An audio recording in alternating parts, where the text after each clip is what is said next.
Hello students, welcome to English class. Today I have taken up a chapter from Beehive textbook. The name of the chapter is The Bond of Love, written by Kenneth Anderson. Kenneth Anderson was an British writer and hunter who wrote many books about his adventures in the jungles of South India. He wrote many real-life adventure stories. Introduction.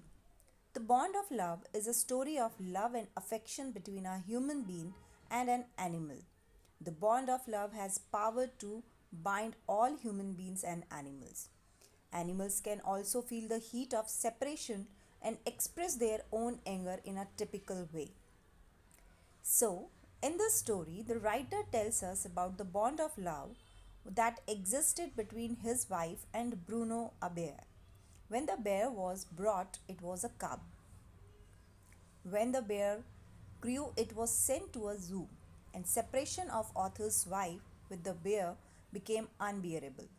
Thus, in the story, The Bond of Love, Kenneth Anderson shows that there can be a bond of love and friendship between man and animal. Main characters of the story: the narrator. He is the writer of the story who found a sloth bear and gifted him to his wife. Narrator's wife.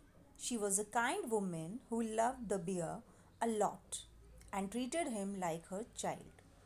Bruno, a sloth bear whom the narrator found and gifted to his wife.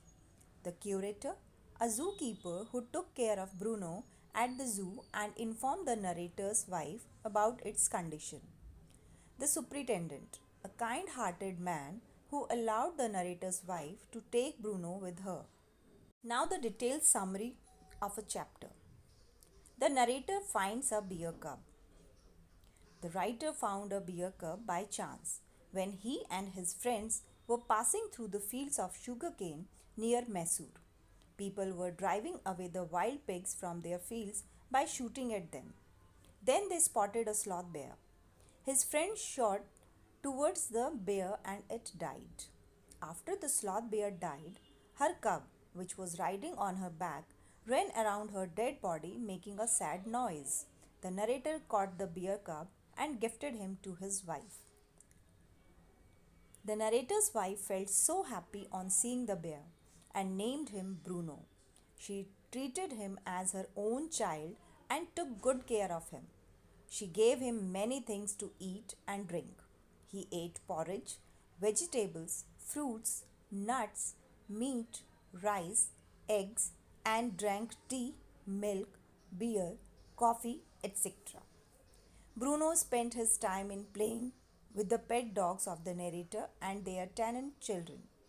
He slept in their beds. Unfortunate incidents with Bruno. Once an incident took place in the house. The narrator had put down a rat poison in the library and Bruno ate it and suffered a stroke of paralysis. He dragged himself to the narrator's wife. They took him to the veterinary doctor and he recovered after some time. Another time, Bruno drank 1 gallon of old engine oil, but it had not effect on him. Bruno's playful tricks. As Bruno grew, he learned some tricks and at the narrator's wife's command, he could perform them. He could hold a stick like a gun. When she said wrestle or box, he did the same. She changed his name to Baba when he grew up. Baba had to be chained most of the time because of the children of narrator's tenants. As time passed, Baba grew in size, so the narrator and his friends advised the narrator's wife to send him to the zoo in Mysore because he needed a bigger and open space. She was not ready to send him initially, but later she agreed and sent him to the zoo. Effect of separation on narrator's wife and Baba. The narrator's wife was in grief for weeks after Baba left.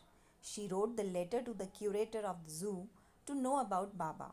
The curator replied that he was fretting and not eating food. The narrator tried to keep her away from the zoo for about 3 months, but after knowing Baba's condition, she decided to meet him. Reunion.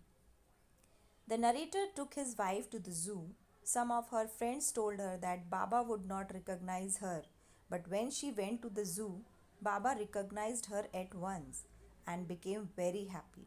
They sat together for 3 hours. She gave him food. She urged the curator to send Baba with her, but he was helpless and suggested her to ask the superintendent for that. Baba returns home happily. The superintendent allowed her to take Baba and he was hoisted on the top of the narrator's car. At home, a 20 feet long and 15 feet wide island was made for him. A wooden box was kept for Baba to sleep. He was happy to be at home again. The narrator's wife and Baba spent hours sitting there. That's all about this chapter. If you have any query related to this, feel free to ask. Thank you. Stay home. Stay safe.